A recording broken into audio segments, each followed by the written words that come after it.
Hello, welcome to One's the Force of Stars podcast. My name's Phil, of course, and welcome back to our Mandalorian breakdown. I'm joined, as usual, by George. Good evening, George. Hello there, how are we? I'm alright, I'm surviving. Unfortunately, we are without Dave this evening. He's in the comments, but he's not here. Yes, I think there's a bit of illness going around. I've had some banging headaches, I've had a lot of painkillers. But I'm feeling a lot better today than yesterday, which is the main thing. I think staying up late watching Our Psyche helps. So, we are back with the third of eight episode of The Mandalorian, which is fastly becoming... Wow, no, not fastly becoming. I would right now say this is currently the most popular TV series that's in production. Yeah, I'd have to agree with you on that. It's also... It's also the most widely accepted new piece of Star Wars we've had in a long time. I've not heard a bad thing said about it. I was playing X-Wing today, and I was talking to friends of mine who have not seen a little bit. Every single one was raving about it. There is civilized discussions with people that aren't normally civilized discussions with, which is nice. Social media isn't a war zone for the first time in a long time. The entire world is behind Baby Yoda. We are all its savior and protector. We all felt those screams and we cried with it. It's quite nice. I haven't felt like this since Force Awakens and Rogue One. I know. It's good. It's good. It's nice to feel this way. Yeah, and that's the way it should be, really. Because I mean, even with, obviously, I'm too young to remember. Well, the internet was really a thing. The prequels, let's be honest. But George Lucas always said, no one liked the prequels till they went onto the internet. Which is probably going to be one of the most timeless quotes in the history of cinema, not just Star Wars, I think. And I can really feel like this. There's a different vibe about it. I don't think it's because of the era. I don't think it's because of the setting. I just think it's a show that's just interesting everybody. And, even if you like a character or don't like some characters, I think everybody is really into this one. Agreed. I think part of it has to do with the fact that it is aimed at the older audience, which helps in terms of Resistance, Rebels, Clone Wars, things like that aimed at the younger audience. The films themselves are not entirely aimed at the older audience, whereas this actually does have a key audience. The fact that you see stormtroopers getting completely scorched, people getting disintegrated, it is that level above. I think that helps for those older fans who complain that the franchise hasn't aged with them. Yeah, no, I think that's a completely fair thing. It's been a controversial franchise for a reason. I want to put controversial in there because that is the correct choice. Fans, people that aren't fans, everyone, there is always an intense debate when it does come down to Star Wars. There is nothing like it. It's the cultural phenomenon and still is. Even if Avengers is the highest gross film in history, it doesn't get the talk that these do. Granted, there's so many of them as well, and we keep forgetting we're only 4 weeks away from a brand new final Star Wars film. I say final Skywalker film. But episode 3. So let's just jump into it very quickly. It begins with he's brought Baby Yoda back. He's going to hand him over to the Empire. Yeah, it is. In theory, it is the Empire. So in theory, yeah, kind of predicted we'd do this, and it delivered. Now, did you think he was going to come back and save it? I thought he would. I thought bang on, he was going to come in. He was going to hand it over, regret his decision, and come back, save the day, and go somewhere else. And I had that feeling. It's one of those things when you saw his hesitance, and at that point you kind of see the cogs worrying. You go, okay, I don't quite think he's gonna go full bore and just kind of drop it off, leave it, and be done with it. I don't think that's the character's MO. I think we're learning that as we go along.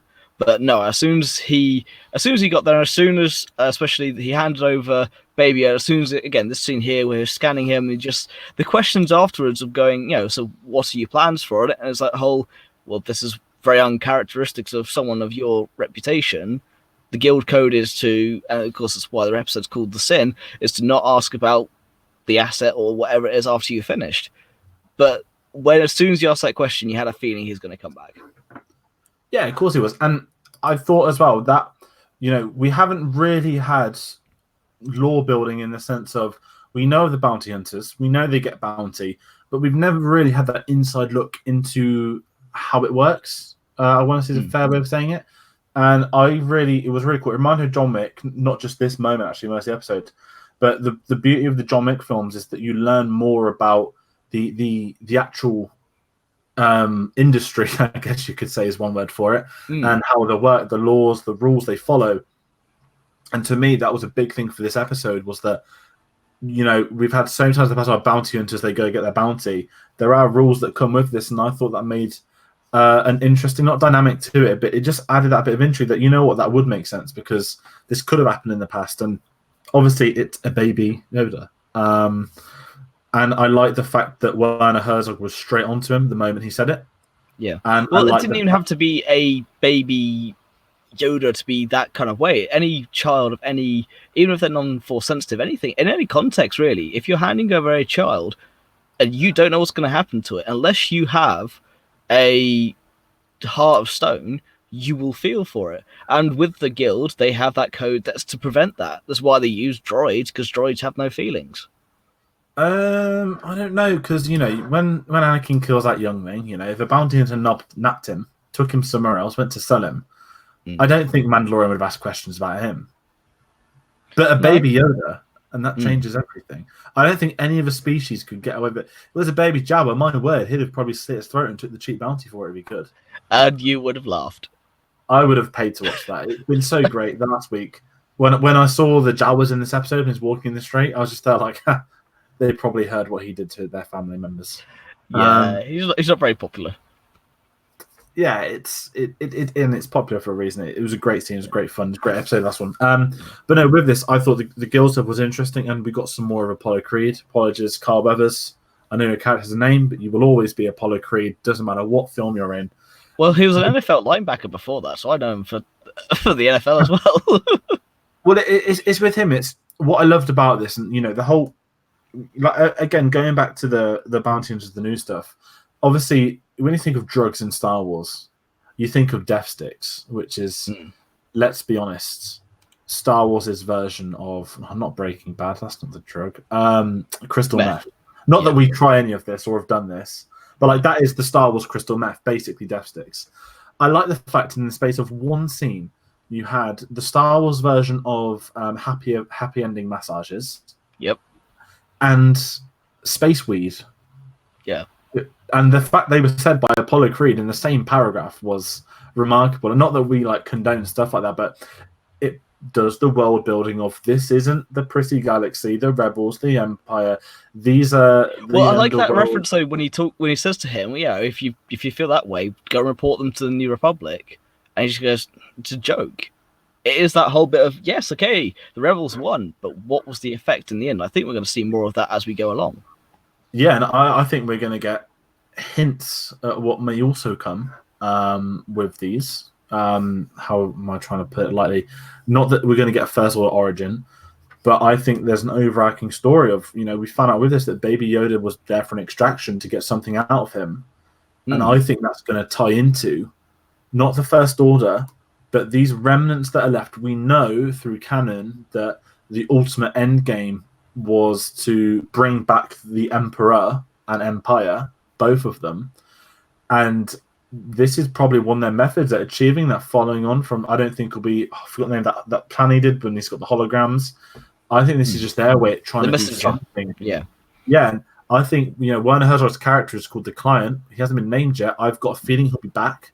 And I've got a feeling we'll learn a name. I don't think it'll be an important name, but I think he could have a big, what's the word?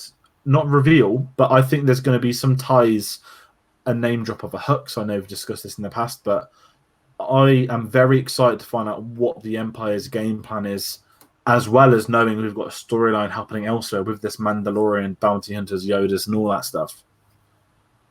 Agreed. I mean, it's very interesting. Again, talking about the world building, though, I want to also touch upon the Mandalorian side of this as well, because yes, we have the guild side of things. So with Grief Karga, which is Carl Weathers' character, and the guild. Before we get into, of course, the whole tracker situation, where when he goes into the cantina, he's surrounded by the other members of the guild. Apart from that world build, I want to talk about the Mandalorian side of things, where, of course, he goes back with... I've got to talk about this first. The ice cream maker. We have to at least mention the ice cream maker as a container full of this Beskar steel. And, of course, he goes back to where the armorer who we saw in the first episode, and where we bunch in run into a bunch more of these Mandalorians. Of course, we'll talk about this particular character later on in the show, but the fact that we saw more of them, the fact we saw more of their interaction, the fact we had more of their story as to why they're hiding or how they're hiding, why they're not in the open, why is Mandalore not there? All these questions that, although we didn't necessarily have, we're grateful to have the answers for. Yeah, and I think that does tie into it. It is a big part of this, and world building is, that is the strength of Star Wars. You look at Rogue One, you look at the original films, the prequels, the sequels, the games, Fallen Order as a recent example. World building is a fundamental element of this, and I think the fact we've had that in and we've been able to build off that makes it very exciting. And as well, over not 8 hour, we know it's not 8 hours, but over an 8 episode TV series as well, you can have that little bit of additional building, 5 minutes, 10 minutes overrunning something. That's fine. You can get away with that. And I think, we can jump to the Mandalorians as well. Those scenes at the beginning, when you've got the Mandalorians coming in, kind of starting like a little fight, that kind of stuff. We know through Rebels, stuff happened at Mandalore. We know through Clone Wars, Expanded Universe. We haven't seen that live action, and people forget that there's like a new audience to market this to. And even this raises questions of, do you take your helmet off? Has an enemy done it? Have you done it? And then they've got that. I've forgotten the name of their new little catchphrase already. This is the way. This is the way. I might be wrong. I've not heard that in any of the new canon before. No, I've racked my head. I've gone through some of my comics and my books to see if I can find any reference to it.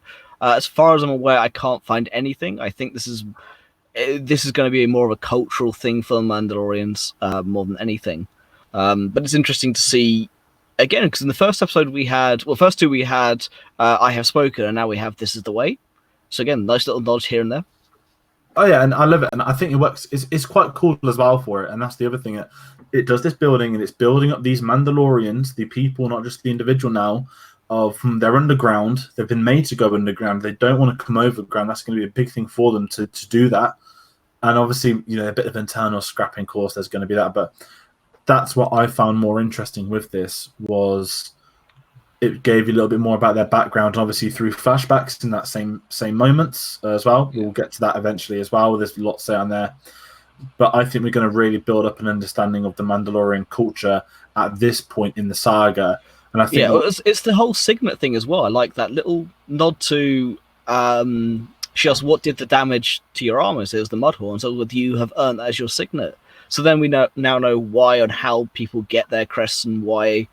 Again, it's something about Mandalorian culture we've not read about or seen before, but it's not something that's major. It's just these nice little drops here and there that, again, it's that subtle world building that Filoni knows all too well, and Favreau's just doing a fantastic job of implementing it. Yeah, and that's what I like the insignias. Obviously, the big question of this, we still don't have his insignia. I think we're going to get it come the end of the series. I don't think it's going to be a Fett Baby Yoda. But I'm intrigued. I don't think he'll stay shiny and silver by the end of the series. Do you not think? This is a great leeway, because I love his new costume, and we kind of joked in the first episode we did for this. Or is he going to get a new bit of armor each episode? I love the fact for this one they just went out and they just did. You've got enough. Here's your entire new armor. It is probably in the top 5 Star Wars costumes already. What I love is, along with that, is the fact that he still goes, okay, he has the whistling birds here, which I love this. I love the costume design. I love the props and how they all go into the glove and things. But what I quite like is the fact that he still goes, make sure you save some for the foundlings, because they are the future. Because he was a foundling. Again, it's that connection he also has with the Baby Yoda, is the fact that Baby Yoda is also a foundling to him. It's that kind of kindred spirit. Yeah, and I think the foundlings, I'm intrigued to see. We know what they are. They're essentially going to be kids, orphans, refugees. I don't think you're going to don a Mandalorian helmet on Baby Yoda. He's not going to have the ears for it. That'd be amazing if it did. But I like that there is some attachments there, and we are getting these flashbacks, and there is a soft spot. And I think now's probably a great time to jump into the flashback moment where, there is an overriding question now for this series that, in episode 1, we had, there was fighting. Clearly, his parents died. In this Yep. episode, it's now confirmed this was Clone Wars. We had droid gunships, super battle droids. We'll get to them. And the big thing is the flashback finishes just as, well, we anticipate he's going to be saved by somebody. And that's now a very big question heading into future episodes. But firstly, I'm going to go straight to you. Seeing Clone Wars in live action. Cool. This is what I wanted. I mean, Attack of the... I said this way back when the second trailer dropped. We did our little review.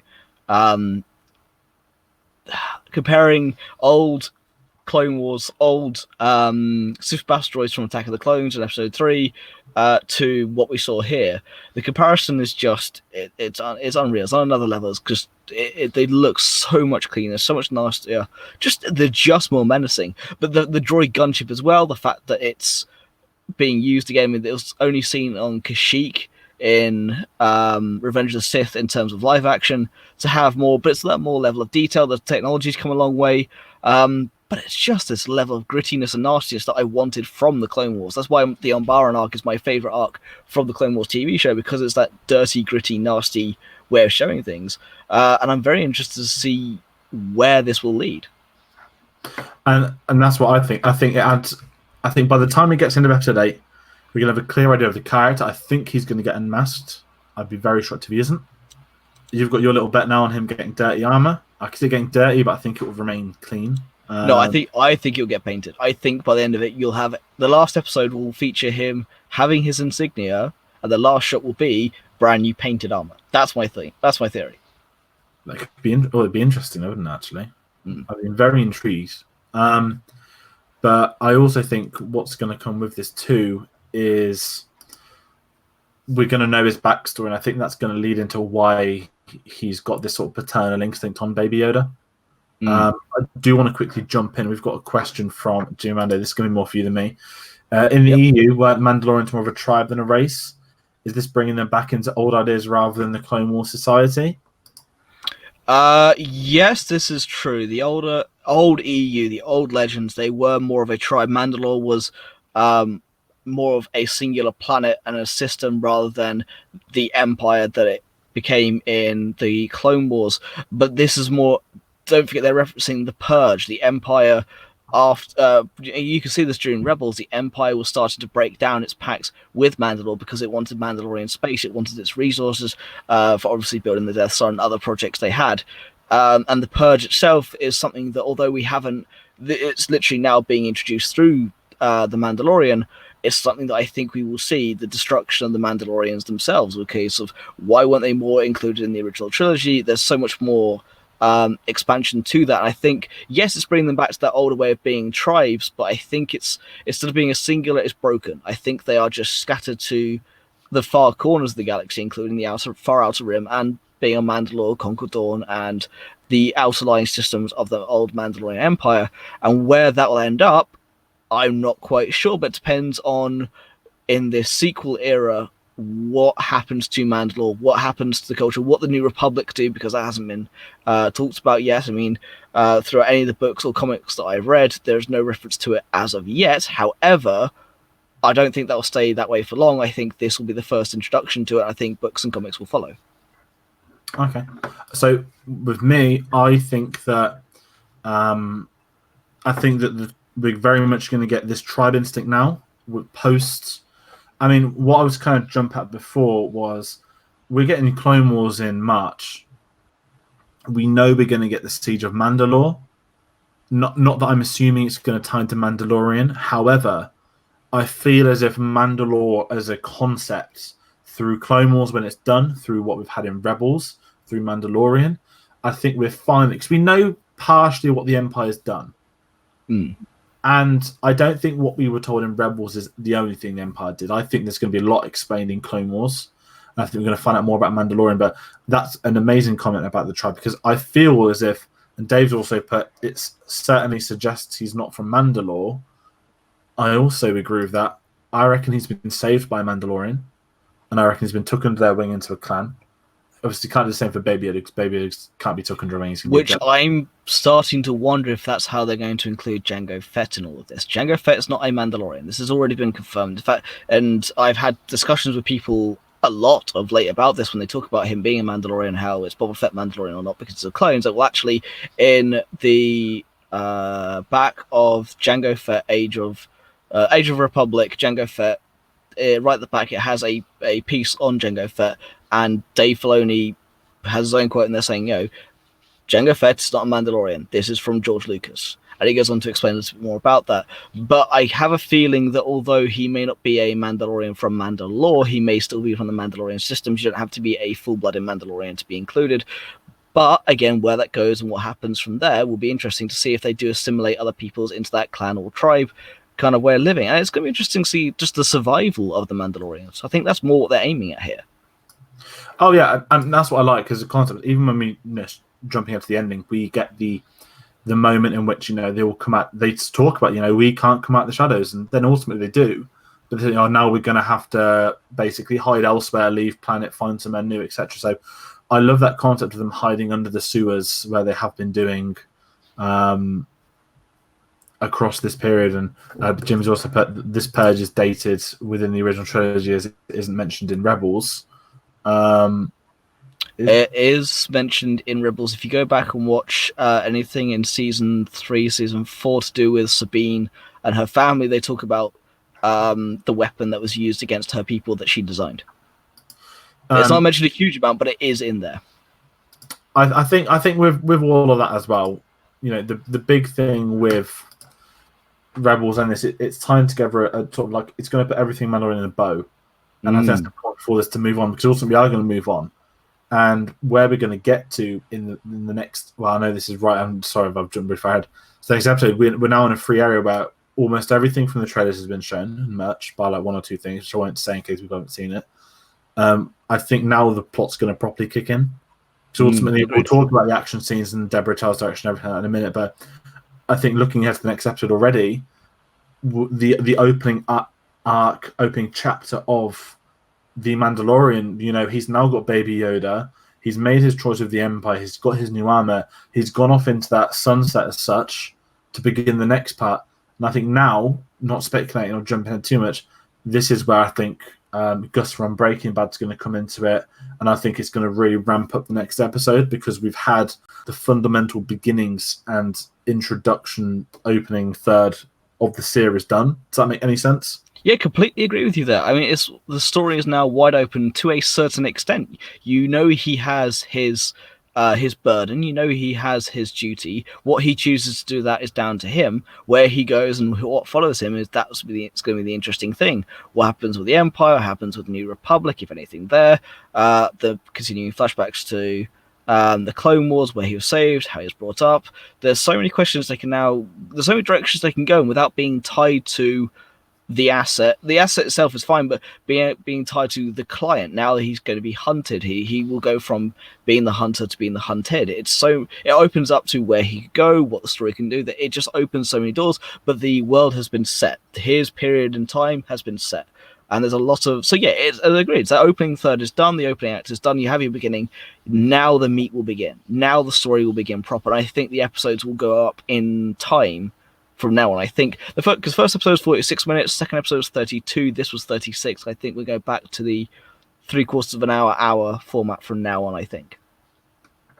I think so. Now, one thing we're going to get from this big thing, this was Deborah Chow's first direction. One thing I put actually this comment here from Jimmy as well, saying this is Filoni, expect all threads to be tied. Agreed. Could not agree more. It's Filoni. He's so good at subtle ties though as well. That's the thing I love about Filoni. It's not that just how he does his ties, but it's how, until you really look into it, something you don't even realize. It's just he's extremely good at world building, and that's why this series has worked so well so far. Oh, definitely. What I think with all of this too, Deborah Chow. So this is her first episode of Mandalorian. We know she's directing episode 7, and we know that Lucasfilm have backed her, and she'll be directing the entirety of the Obi-Wan TV series. Now, to me, this was the best episode so far, story point and direction-wise. We had action, dialogue. I felt this was the best one so far, and I'm very excited from what I've seen from her. Agreed. Now, I haven't looked up the specific orders of directors for the reason of I didn't want to actually go into her episodes with a preconception of okay, let's see what she does with the episode. I wanted to go into them not knowing who did what. So apart from Filoni doing episode 1, I knew that was the case. I know that Taika's, I think, is the finale, if I remember correctly, but I didn't want to know who did what episode specifically. I don't know which episode Bryce Dallas Howard's done, because I wanted to go in it without any preconceptions. And when I saw this was hers at the end, it wasn't a jaw hit the floor moment in terms of, oh, this is her episode. It was more of a, she has done an amazing job with the episode. I agree with you. It's got a lot of meat on the bone in terms of story. The action is very, very well thought out as well. It's not over the top. It's just some parts subtle, some parts are just badass. I mean, I have to include this bit just because this is just one of my favorite shots from the entire episode. Just the whistling birds, because it's so cool. And then what I love with the whistling birds is that this is, don't use them. Use them sparingly. Use them straight away.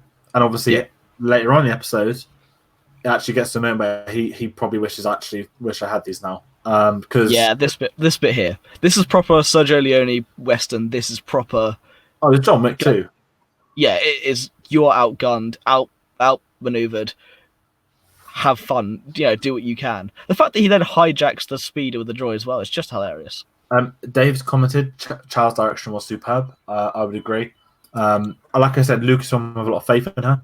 Sorry to you feel that I've told you she's doing episode 7. I won't tell you who's doing the others. But it also means is that, what I love in Mandalorian is that other people are getting chances to direct. I think that'll be the case with Cassian.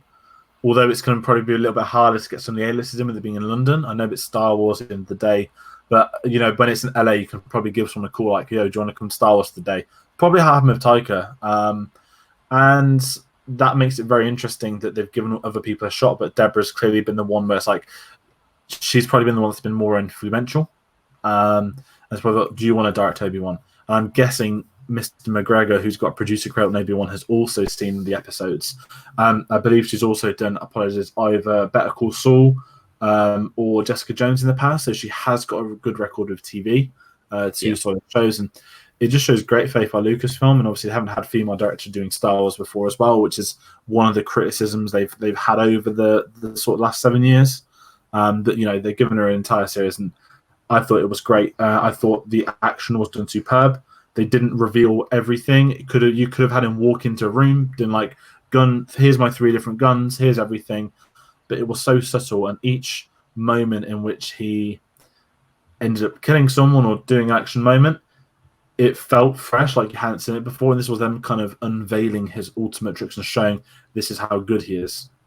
Agreed. It's also, some of it surprised me with how much they let him get away with, or get her get away with, in terms of, for example, when he uses the grapple to spear someone in the back, bring them back, and stab them in the back. You heard all the sounds that go with it. It was. You don't see blood, you don't see gore, but what you hear surprised me in terms of the level they're allowed to go to. But it gives me faith in the direction the show's going in terms of you have your limit, but the bar is set so much higher. No, definitely. Now, comment from John.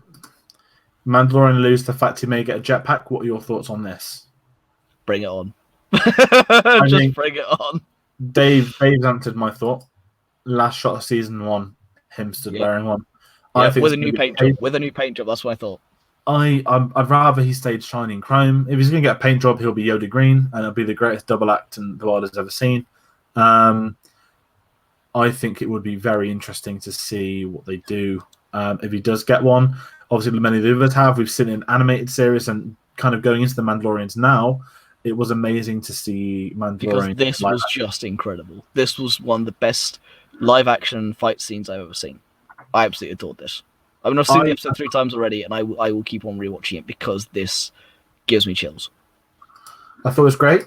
I didn't expect them. I was expecting when that explosion went off, I was expecting something not really cheesy, but it's Cara Dune or someone you didn't understand. But no, it was the Mandalorians coming out to save them. I actually half expected it to be the Empire, the remnants of the Empire going, you have our asset, we want this back. Cool. I think we're going to get that next week. I agree, but that was my thought as to when that explosion went off. That's what I thought was coming. But at the same time, back when I was like, or could it be? It won't be the Mand. Could it be? And then yes, of course it came. It's just this is just proper Mandalorian. It was just fantastic. And also, we've obviously got to confirm now that Jon Favreau was the voice. I'm not the only one that directly saw it as War Machine from Iron Man. Obviously, he has directed the first 2 Iron Man films. Even the way he was flying in space, I feel that it was a reference more so than it's a similarity. It was definitely awesome shot here. Yes. Yeah, it's Iron Man 2, and it's not a criticism. That's a great thing. I loved it. And I love the fact that Jon Favreau managed to get a voice slot on here as well. Yeah. Okay. When I pointed this out in the after you guys have seen the episodes, I pointed out in the credits was Paz Vizsla. I think the spelling is slightly different. I don't know if they've just misspelled the credits or something, but of course, Jon Favreau did the voice of Pre-Vizsla in the Clone Wars. So, relation? I thought that. Same voice, same could be an offspring, could be a distant relative. I have a feeling, and this is pure speculation. I think, now this is wild. I think Bo-Katan is going to be in this series. I don't know when. But I think she could be one of the people that saves him as a child. I don't assume this to happen, but there were never rumors of Katie Sackhoff ever being in Mandalorian. There were never rumors, but there was speculation, and there is a massive difference between fan speculation and like paper rumors, clickbaiting. Yeah, I won't be. I don't expect her to turn up at all. I would not be surprised if she turned up in an episode, preferably a flashback, whether it be something present day, which I don't think would work because of time and age. But don't hold me to that. But I think Bo-Katan is going to be the savior of. Well, you say time and age. Don't forget that Bo-Katan is in Rebels, and Rebels is so Rebels is only 10 years before this. I know. So it's not entirely impossible. So I think it could be a flashback. I think there's going to be someone that's. More I think than saves him, raises him. Back to the flashback. Sorry. Yeah, no, it's a distinct possibility of being a flashback rather than be an actuality. It would be a very good cameo, and it would be a very welcome one. I think a lot of the fans of Clone Wars would appreciate it. Yeah, it wouldn't surprise me either. I would love it. It would not surprise me. Now, I want to bring up a question by Jimmy. Sure. I've kind of said a lot of things I've said in this episode. I don't know if there's anything I've missed you want to quickly address, because Jimmy's is more speculation for future episodes. Try there's anything else I want to address for this episode. The only thing I want to address for is I love the play from the beginning to the end of the Little Ball. Because it's just as lovely. The beginning and the end of the episode mirrored in a very nice way. Yeah, it's character development at its finest. You've got that it's not a toy. I forgot that he didn't put it back on. So obviously when he goes on to I was thinking, he's going to do the ignition, he's going to fly off, and then he's going to turn around. I didn't expect him to stop on the lever. And that was a really nice touch, because you can already tell it was on his mind about what they were doing with him. You could always tell he was already upset. But that moment in which he realized that the lever's gone, that's when he becomes Father of the Year. Well, there's a moment I watched another video that had this in their breakdown. I really enjoyed it. I didn't notice it until I rewatched the episode. There's a moment when Baby Yoda, I do have it here, is being scanned. When you cut to the Mandalorian, you see a red light. That red light reflects in his lens. When you get to this point here, you see a green light reflected instead. And it's that position of going from the negative, I'm just going to hand him over, to the no, actually, the change of heart. Subtle, but powerful.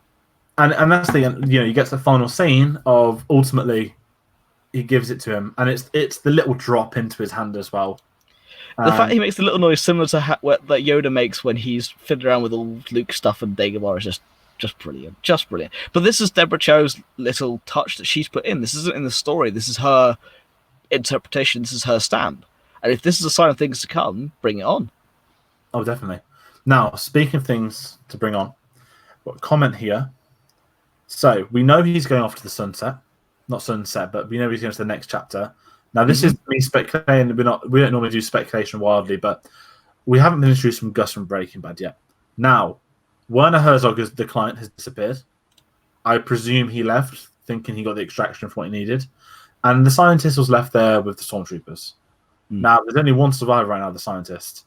In the most traditional, introductory to villainous way, I'm convinced the next episode we're going to get introduced to Gus from Breaking Bad, and he is going to destroy the scientist for letting him take Yoda. Even though they wanted Yoda dead, that scientist, to me, is going to die the moment there's an introduction to a new character. How better way to get your villain to look villainous by killing, a scientist that, Yeah, he'll be a noble sacrifice. That's how he'll be used. I don't see him living past. Jimmy's put this. I'm only hoping they bring in Cad Bane to hunt him and leave Boba to the Sarlacc. Now, the first part of this, bringing in Cad Bane, I would love to see that in live action. I think the Empire is going to go for him now. I think they're going to try and fit. They're either going to put a bounty on him with obviously what happened with the Guild. I think there's going to be a bounty that goes out on the Mandalorian. And I also think the Empire is going to start hunting for him individually as well. Could you think it could lead to like a wild goose chase, maybe some bounty into turn up, or? I think the Guild will put out the bounty. The Empire no longer has official jurisdiction. The Empire will pick it up somehow. The remnants, as I said, the warlords, the the remnants. I love that. I love that line though. They're just what is it? It's warlords and renegades and warlords. That's it. So just people that kind of still hold the ideal, like the neo-Nazi stereotype of the people that hold the ideals high that want to be part of what was. I think they will turn up. Cad Bane would be a very interesting character. If Cad Bane turns up, I will lose my mind because I adore Cad Bane. He's my favorite characters from the Clone Wars. The end of season 2 of Clone Wars is annoyingly very jarring because his arc starts and then the show ends and then you have to pick it up for season 3. But I love the character of Cad Bane. I love just the ruthlessness, the efficiency he does things as well, his connections to the Emperor. There's so many cool little pieces in there. And in terms of even Boba to the Sarlacc, if everyone's read the Aftermath trilogy, you'll know that Boba Fett's armor has left the Sarlacc pit, but Boba Fett has not. The Sarlacc is dead. Someone else is wearing the armor. And that's what we know so far. That's what's been canonized so far. Doesn't mean to say he hasn't survived yet, but everything's pointing so far to the point he hasn't survived. I can't give you much more than that. I don't think he'll be in this. I don't want him to be in this. No. I mean, my friend was actually was saying this to me yesterday. So he was hoping that Boba shows up at the end of it. I go, don't get your hopes up. Everything points towards him being dead. And I actually would rather that be the case. Boba Fett, if you leave him how he is, the live action version especially, if you leave Boba Fett how he is, he has an ending. He has the beginning in Clone Wars. He has his ending. There's nothing more that needs to be said. He gets left as this cultural icon that inspired the show. If you bring him back, you run the risk of damaging not only the character's reputation, but the actual just image of him for the fans. And I don't think they want to run that risk. No. And it cheapens the show. Because the focus point goes off the Mandalorian onto Boba Fett. I would like him to stay dead. I think that's an important part. Another comment from Dave. Gus can send his Death Troopers. We will see them. But will we hear them? We better understand them. That's the point. When we hear them, I don't mean talk like in Rebels, where they single-handedly almost wiped out the greatest troopers in Star Wars history. Yeah. Bob is not important to the story. No. Spot on. I'm very excited to see Baby Yoda next because, as I said, not that we sat here watching trailer after trailer, but the sooner and quicker we get away from the trailers, which essentially almost all have done, is one thing which I saw on Forbidden Planet yesterday on sale. We are almost in this. We don't know what's going to happen next. Again, we didn't even know there was going to be a Baby Yoda. No. What would we have thought? 5 minutes into that series, like, oh my word, that blue alien better not be an important story piece. No, it wasn't. It was put into carbonite freezing. We never saw it again. We don't know where it's going to go, and that's what makes it so exciting. And they've done a tremendous job of making sure this hasn't been spoiled. No, they've done a very, very good job indeed. It's also the fact that in the trailers themselves, they get rid of Baby Yoda. They had that whole Trandoshan fight scene. Baby Yoda's in the background of that in the series. In the trailer, completely gone. Yes, there are bits in the trailers, the first second trailers do with the other bits of the Empire we've not yet seen. Gus's character, I can't remember the actor's name off the top of my head, from Breaking Bad. But yes, there's there are his character plus other bits and pieces as well. Yes, Death Troopers, and there's not a huge amount left from the trailers. There's about 10 seconds worth, and also the footage that's shown at Celebration, along with that, hasn't spoiled anything for the series on a whole. It's brilliant. They've done a very good job of keeping their lid on it. Oh, exactly, and that's important. You know, in episode 9, Jay just said after April, I'm so surprised that they didn't leak the fact that the Emperor's going to be in it. Mandalorian, they've said the same thing this week. We cannot believe it didn't leak anywhere that Baby Yoda's in this. And there's other things that are going to be under wraps that we have all the time in the world to find out about. By all the time in the world, I mean next Friday. And as Dave has commented, it makes every Friday a great flight to go and see it. Indeed. Right, that's everything I've got to say about Mandalorian. Anything else for you? I think that's about it for this episode. In terms of, I'm very curious. I mean, the thing that there's 3 questions left for me. Number 1, who saves the Mandalorian in this particular shot? What happens next? I'm interested to see, because you know the flashbacks will come. The more armor that gets forged, the more pieces that, the more that comes to light. Very interested. I'm more interested to see what happens with Grief Karga. I don't know if I have. Yes, I do have it in here. What happens to him? I'm very interested to see. We know. I think we know the character return. Yes, but it's not the fact he's not alive. It's what happens next. Does he put out the bounty on the Mandalorian? And what happens with his character? That's what interests me. So for that one, that's such a good point. Again, this is my 3rd John Wick 2 comparison. There's a character in John Wick, obviously not just Keanu Reeves, he's called Winston. He's played by Ian McShane, and he's like head of essentially their bounty people, head of the Continental Hotel. Now, John breaks the rules, and he's very good friends with John. He loves John; it's his favorite, as is Apollo Creed to the Mandalorian. Yeah, Grief But ultimately, he knows he has to put the bounty out, and he does because he has to, even though he doesn't want to, even though he's got that respect for him. He understands what he's done, but he ultimately has to. However, he plays both cards very close to his chest. I think we're going to get something similar. I think Mandalorian knows. We know he knows they were there, shot in his chest. He takes them out, waves them in front of him, puts them in there. Mandalorian knows. I think he knows probably as well that Mandalorian hasn't tried to kill him. That he's come to save them. So I think the bounty will go out, but I think he'll be steering them away. I think they will have a face-to-face confrontation. I'll be very interested to see what happens next. Indeed, and then of course the last question I have is something we'll definitely get answered in the next episode: is where is he headed to? What's next? So for me, is that's what I get left with this episode is just a very impressive episode, a very good end to the beginning, and it's giving you answers, but not many. It's giving you a lot of questions, and it's just I can't wait to see what happens next week. Same here. Yeah. I think it is about it for this evening. So, of course, anything else to add, George? We will be back next week, I guess. Yeah, we have an all episode. No, Resistance tomorrow. Indeed, yes. So, as per usual, thank you so much for joining. Everyone who's commented and watched along, thank you as always, as per usual. Don't forget to like, share, and subscribe. You can find us on Facebook, Instagram, and Twitter at One's The Force of Star Wars Podcast, at The Force Podcast. You can find the video for this later on our YouTube and Facebook pages, as well as the audio version on Podbean, Stitcher, Spotify, and iTunes. We'll be back not next week, the week after, for Wednesday for our regular show. We'll also be back tomorrow, Monday night, for our Resistance show. Dave and I will be looking at episode 8 of The Rendezvous Point. Looking forward to that one. And that's about it for this evening. So we've been Ones of the Force. May the Force will be with you. Join us again next Friday for our next Saturday for the next episode of Mandalorian. Until then, we've been Ones of the Force. May the Force be with you. Good night.